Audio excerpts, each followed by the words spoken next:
1 Samuel pasal 16. Daud diurapi menjadi raja.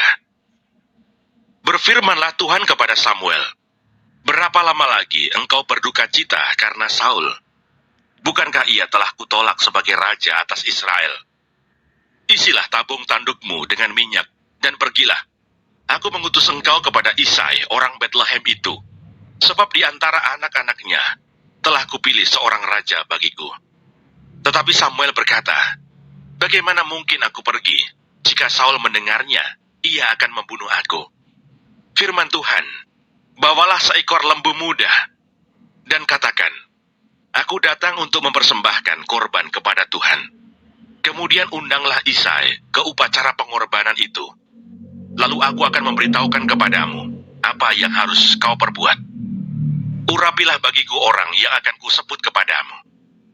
Samuel berbuat seperti yang difirmankan Tuhan, dan tibalah ia di kota Betlehem. Para tua-tua di kota itu datang mendapatkannya dengan gemetar dan berkata, "Adakah kedatanganmu ini membawa selamat?"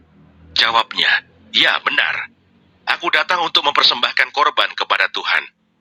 Kuduskanlah dirimu, dan datanglah dengan daku ke upacara pengorbanan ini." Kemudian ia menguduskan Isai dan anak-anaknya yang laki-laki, dan mengundang mereka ke upacara pengorbanan itu. Ketika mereka itu masuk dan Samuel melihat Eliab, lalu pikirnya, "Sungguh, di hadapan Tuhan sekarang berdiri yang diurapinya." Tetapi berfirmanlah Tuhan kepada Samuel, "Janganlah pandang parasnya atau perawakan yang tinggi, sebab aku telah menolaknya. Bukan yang dilihat manusia yang dilihat Allah. Manusia melihat apa yang di depan mata, tetapi Tuhan melihat hati." Lalu Isai memanggil Abinadab dan menyuruhnya lewat di depan Samuel. Tetapi Samuel berkata, "Orang ini pun tidak dipilih Tuhan." Kemudian Isai menyuruh Syama lewat. Tetapi Samuel berkata, "Orang ini pun tidak dipilih Tuhan." Demikianlah Isai menyuruh ketujuh anaknya lewat di depan Samuel. Tetapi Samuel berkata kepada Isai, "Semuanya ini tidak dipilih Tuhan." Lalu Samuel berkata kepada Isai, "Inikah anakmu semuanya?" Jawabnya, "Masih tinggal yang bungsu, tetapi sedang menggembalakan kambing domba."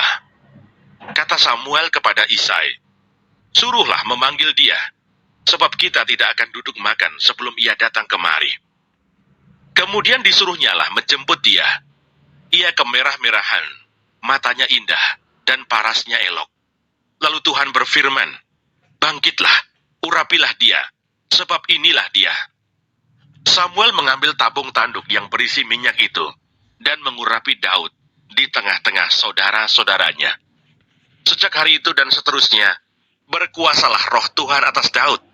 Lalu berangkatlah Samuel menuju Rama.